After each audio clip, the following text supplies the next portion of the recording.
السلام علیکم ورحمۃ اللہ وبرکاتہ۔ اللہ سے دعا کرتے ہیں کہ آپ لوگ خیریت سے ہوں گے۔ 24 important question and answer with engineer Muhammad Ali Mirza. تو اس ویڈیو میں جو ہے کچھ سوال جواب جو ہوئے ہیں علی مرزا سے، وہ اس طریقے کے ہیں کہ رخصتی کے وقت لڑکی کے سر پر قرآن مجید رکھنا کیا موبائل فون پر طلاق ہو جائے گی؟ بیوی کا شوہر سے گھر کے کام کروانا، قبروں پر پھول اور چادر چڑھانا، وراثت میں اپنے حصے کا مطالبہ کرنا، کیا حق مہر دینا واجب ہے؟ تو یہ کافی سارے سوالات جواب ہوئے ان سے، اور اہل سنت میں نسبیت کی وجہ، قرآن کا سچا ہونے کی دلیل کیا ہے، کیا قضا نماز پڑھنا ضروری ہے، یہ ساری چیزیں آپ کو اس ویڈیو میں ملے گی۔ اور یہ ویڈیو جو ہے بہت نالجبل ہے، کیونکہ اس میں چھوٹی چھوٹی سے لے کے بڑی بڑی چیزوں تک کے جو ہے وہ سوال جواب ہوا ہے، اور آپ کو بھی پتہ ہونا چاہیے جو صحیح معلومات ہے قرآن اور حدیث کی روشنی میں۔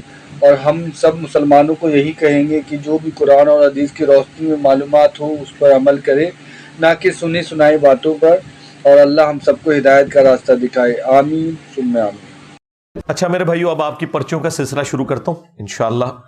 وہی جو ڈیٹیل طلب چیزیں ہوں گی وہ انشاءاللہ میں آپ کو ویڈیو ریفر کر دوں گا، اور باقی کے اوپر صرف ورڈکٹ دوں گا انشاءاللہ تعالی۔ قبروں پر پھول چڑھانا، یہ آپ یوٹیوب پہ لکھیں، تفصیلی ویڈیو کھل جائے گی۔ یہ بالکل بدعت ہے۔ قبروں کے اندر عہد نامہ رکھنا، اس طرح کے سارے معاملات کرنا، قبر پہ زیادہ سے زیادہ ایک ٹہنی لگائی جا سکتی جو بخاری مسلم میں آئے، بس اس سے زیادہ کچھ نہیں ہے۔ نیکی کا کام، صلہ رحمی وغیرہ پر دل آمادہ نہ ہو، پھر بھی زبردستی بندہ صلہ رحمی کرے، تو ایسا کرنا کیا نیکی میں شامل ہوگا؟ ڈبل ثواب ہوگا بھائی۔ ہاں، بخاری میں حدیث ہے، جسے قرآن پڑھنے میں لکنت ہے اور اسے تکلیف کاٹنی پڑتی ہے، وہ جب قرآن پڑھتا ہے اسے ڈبل ثواب ہوتا ہے۔ تو دل آمادہ نہ ہو، نیکی تو آپ کے حضور لکھی جائے گی۔ بھائی جیب ڈیلی کرنے کے اوپر کب دل آمادہ ہوتا ہے؟ ہاں، یہ کوئی آسان کام نہیں ہے۔ یہ پیسہ جو انسان کو فتنے میں مبتلا کر دیتا ہے۔ سر پر قرآن رکھ کر شادی کے موقع پر رخصت کیا جا سکتا ہے؟ ایسی کوئی حرکت نہیں کرنی چاہیے۔ قرآن ترجمے والا ساتھ دے کے رخصت کریں۔ زندگی میں تو آپ کے پاس تو اس نے نہیں پڑھا، وہاں جا کے کہاں سے پڑھے گی؟ بس ایک آخری کوشش کر کے دیکھ لیں۔ اہل سنت میں ناسبیت کی اصل وجہ کیا ہے؟ اصل وجہ یعنی مین کتابوں سے دور ہونا ہے، اور میری جو پچھلے ہفتے ویڈیو ریکارڈ ہوئی ہے وہ آپ دیکھ لیں۔ فرقہ واریت کی وجہ سے جب آپ کو مین کتابوں سے دور کر دیا جائے اور بابوں کی تعلیمات دی جائیں، مرنے سے پہلے اے مسلمان کر لے اس پہ غور، کتابوں کا خدا اور ہے، بابوں کا خدا اور، کتابوں کا دین اور ہے، بابوں کا دین اور۔ یہ اسی معنوں میں ہم کہتے ہیں نا کہ وہ ہے مسلمان ہیں، سارے اللہ رسول کے ماننے والے ہیں، دین کے ماننے والے ہیں، لیکن تعلیمات بابوں کی دے رہے ہیں۔ یہ وجہ ہے۔ غیر مسلم اگر قرآن کے سچا ہونے کی دلیل مانگیں تو کیا دیں؟ یہ آپ نے دینے بھی نہیں ہے۔ نہ قرآن کے سچے ہونے کی دلیل دینا آپ کی ذمہ داری ہے۔ آپ کی ذمہ داری اللہ کا تعارف کروانا ہے۔ جب خدا کا تعارف ہو جائے گا نا، پھر اگلی چیزیں ہوں گی، اور وہ کروانا ان لوگوں کی ذمہ داری ہے جن کی کمپیٹنسی ہے۔ آپ بس مسلمانوں تک کام کریں، اور اگر یہ کام آپ نے سیکھنا ہے تو اس کے لیے یہ پراپر ایک علم ہے جس کو آپ نے سیکھنا ہے۔ یہ نہیں ہے کہ ہر بندے کی یہ رسپانسبلٹی ہے کہ یہ کرنا شروع کر دے گا۔ فرام کریشن ٹو کریٹر میری ویڈیو دیکھ لیں۔ کیا قضا نماز پڑھنا ثابت ہے؟ قضا نماز پڑھنا ضروری ہے، جو ساتھ ساتھ قضا ہو رہی ہے، وہ بخاری مسلم میں آیا کہ آپ نے وہ ساتھ ساتھ پڑھنی ہے۔ بخاری مسلم میں حدیث ہے، کوئی شخص بھول جائے یا سویا رہ جائے، جیسے ہی اسے یاد آئے یا وہ جاگے تو وہ اپنی نماز پڑھ لے، اس کے لیے نماز کا وہی وقت ہے، تو وہ ساتھ ساتھ آپ نے پڑھنی۔ کسی ایک سند سے رسول اللہ صلی اللہ علیہ وسلم سے رکوع سے پہلے ہاتھ چھوڑ کر نماز پڑھنا ثابت ہے؟ جی بالکل، ہم نے ثابت کیا ہے۔ سنن نبی داؤد کے اندر جو حدیث موجود ہے 10 صحابہ کی موجودگی میں، ابو امیہ سعدی نے، بالکل واضح اشارہ ہے کہ نبی الاسلام جب تکبیر کہتے تو ہر ہڈی اپنی جگہ پر واپس آ جاتی، اور اس کے بعد نبی الاسلام قرات شروع کرتے، تو اپنی جگہ پہ واپس وہیں پہ آئے گی جہاں نماز سٹارٹ کرنے سے پہلے تھی۔ اگر تو نماز شروع کرنے سے پہلے آپ نے ہاتھ باندھے ہوتے ہیں، پھر یہاں پہ واپس آئے گی، اور اگر ایسے ہوتے ہیں تو یہاں پہ واپس آئے کہ بالکل نبی علیہ السلام سے ثابت ہے. باقی تفصیلی ویڈیو میری دیکھ لیں. ہاتھ چھوڑ کر نماز پڑھنا. کیا تمام صحابہ برابر تھے؟ نہیں. صحابہ اہل بیت سے محبت کرنا کس حد تک جائز ہے؟ جی محبت کریں، انہیں خدا نہ بنائیں بس. باقی جو ہماری محبت کی نسبت ہے وہ اللہ کی وجہ سے ہے. جامعہ ترمذی میں حدیث ہے، اللہ سے محبت کرو کہ اس نے تمہیں نعمتوں سے نوازا ہے، اور مجھ سے محبت کرو کہ میں اللہ کا رسول ہوں، اور میرے اہل البیت سے محبت کرو کہ ان کی نسبت میرے ساتھ ہے. اصل چیز جو ہے وہ اللہ کی محبت ہے. اس کی وجہ سے ہی ہم انبیاء سے بھی محبت کرتے ہیں، صحابہ سے بھی، اہل بیت سے بھی. اگر والدین کا انتقال ہو جائے تو ہمیں ان کی بخشش کے لیے دعا کے علاوہ کیا کرنا چاہیے؟ صدقہ اور خیرات کرنا چاہیے، غریبوں کو کھانا کھلانا چاہیے ان کی طرف سے. ایصال ثواب کے 10 طریقے میری ویڈیو دیکھ لیں. کیا قرآن صرف ترجمہ پڑھنے سے بھی ثواب ملتا ہے؟ ترجمہ پڑھنے سے زیادہ ثواب ملتا ہے، کیونکہ اس کا آپ کو فائدہ ہوتا ہے. عربی پڑھنے سے کم ثواب ملتا ہے کہ وہ صرف ثواب ہی ملتا ہے. اگر کوئی شخص اس پر کیا گیا ظلم معاف نہیں کرتا تو کیا سچی توبہ کی صورت میں اللہ تعالیٰ معاف کر دے گا؟ اللہ تعالیٰ تو حقوق العباد معاف نہیں کرے گا. حقوق العباد تو اس بندے سے ہی معافی کروانے ہوں گے، چاہے دنیا میں ہو چاہے آخرت میں ہو. اپنی کوشش آپ کریں. اگر وہ نہیں معاف کرتا تو قیامت والے دن اللہ تعالیٰ کسی نعمت کے ذریعے جنت کی ہو سکتا ہے اسے آپ سے راضی کر دے، لیکن آپ نے کوشش دنیا میں جاری رکھنی ہے. Do we have free will? جی فری ول ہے میرے بھائی، اسی لیے آپ ادھر آئے ہوئے ہیں نا. فری ول نہ ہوتی تو آپ تو نہ ادھر آتے. اور یہ نیکی کے بارے میں ہی ہم فری ول کی بات کرتے ہیں. باقی تو ہر یاشی کا کام جو ہے وہ اپنی مرضی سے ہم کر رہے ہوتے ہیں، اور نیکی کے کام میں فری ول کی بات کرتے ہیں. انسان کو فری ول دی گئی ہے. اس کے اوپر آپ میری ایک ویڈیو دیکھ لیں، مسئلہ تقدیر، تفصیل کے ساتھ میں نے کئی ایک ویڈیوز ہیں اس ٹاپک کے اوپر. مسئلہ تقدیر اور میرا نام لکھیں تو ویڈیو کھل جائے گی. میری بیوی آپ کو بہت سنتی ہے، وہ مجھ سے گھر کے بہت کام کرواتی ہے، مثلا برتن دھونا، آٹا گوندنا، کپڑے دھونا.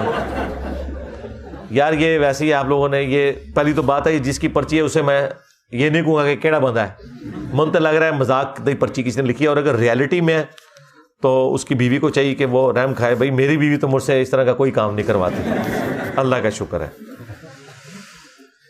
میرے گھر والے شادی نہیں کروا رہے، میری نوکری ہے، گھر ہے، سب کچھ ہے. اللہ تعالیٰ آپ کے گھر والوں کو عقل دے. یہ مطلب اس کے بعد تو کوئی گنجائش نہیں رہ جاتی نا. ظالم لوگ ہیں نا یہ، دین سے غافل لوگ ہیں نا، اس لیے اس قسم کی حرکت کر رہے ہیں. ہم دعا ہی کر سکتے ہیں آپ کے لیے.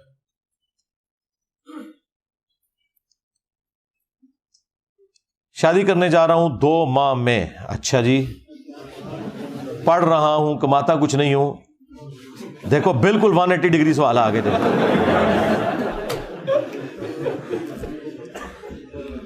گھر والوں کو بولا تھا، وہ کہتے ہیں ہم دیکھ لیں گے. وہ ایسا دیکھن گے نا یاد کرو گے. 4 دیہڑے ہی دیکھن گے. حق مہر مجھ پر دینا فرض ہے یا والد یا والدہ پر؟ پیسے مانگ کر حق مہر ادا کر سکتا ہوں؟ جی کر سکتے ہیں. اور آپ کو اگر یقین ہے کہ بعد میں حالات ٹھیک رہیں گے تو ضرور کریں شادی. باقی اسٹامپ پیپر پہ لکھوا لیں کتنے سالوں کے لیے وہ آپ کا خرچہ اٹھائیں گے.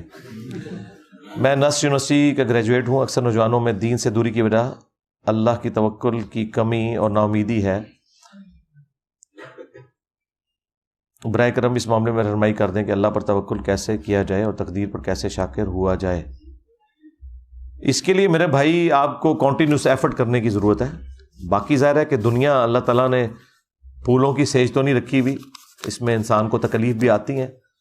اچھی صحبت کریں، قرآن کے ساتھ شغف رکھیں، اور کنٹینیوس ایفرٹ کرنے کے بعد یہ سارے معاملات ہو جائیں گے انشاءاللہ. وراثت لینے کے لیے اپنے گھر والوں سے کہاں تک مطالبہ کر سکتے ہیں؟ گھر والوں سے مطالبہ کیا کریں کہ مر جائیں وہ؟ ہاں وراثت تو مرے ہوئے بندے کی ہوتی ہے، زندہ بندے کی تو کوئی وراثت نہیں ہوتی ہے. یہ اکثر لوگ کہہ رہے تھے والد صاحب سے حصہ لینا. کس چیز کا حصہ بھائی؟ والد کو مارو گے تو پھر حصہ لگے گا. ہاں پھر تو جیل جاؤ گے. وراثت ہوتی ہے مرنے کے بعد، زندگی میں کوئی وراثت نہیں ہوتی ہے. زندگی میں وہی بندہ مالک ہوتا ہے جو ہے، اور اگر مرنے کے بعد کسی بھائی نے دبا لیا ہے تو پھر آپ کورٹ سے رابطہ کریں. کیا گناہگار کے لیے رات کو سورہ ملک پڑھنا کفایت کرے گا؟ دیکھیں یہ ساری چیزیں اپنے ساتھ جڑی ہوئی ہیں. ایک عمل کرنے سے ایک بندہ بے نمازی اور کہ جی میری بے نمازی ہونا جو ہے وہ معاف ہو جائے صرف قرآن کی تلاوت کرنے سے نہیں، فرائض تو آپ کو بہرحال پورے کرنے ہوں گے.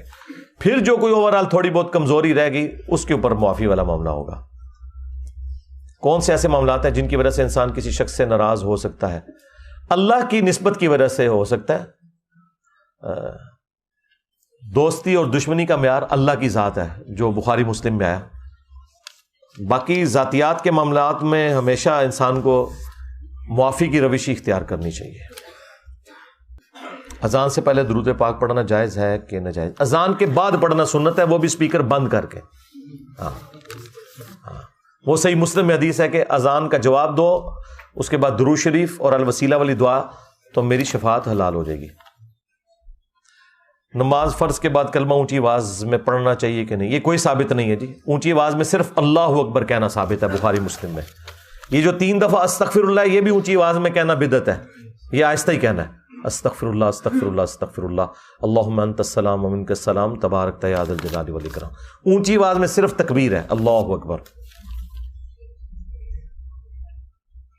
کیا نماز جنازہ کے بعد دعا مانگنا جائز ہے؟ نماز جنازہ کے بعد قبر پہ جا کے دعا مانگنا جائز ہے، وہاں پہ کھڑے ہو کے دعا مانگنا کوئی ثابت نہیں ہے.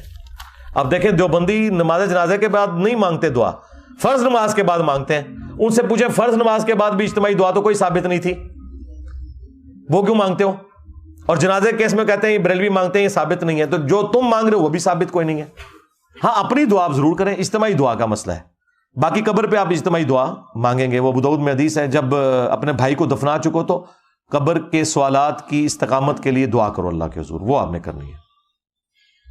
پیشاب کے قطروں کے مسئلے ہونے کی صورت میں کیا ایک وضو سے 2 نمازیں جمع ہو سکتی ہیں؟ جی ہو سکتی ہیں.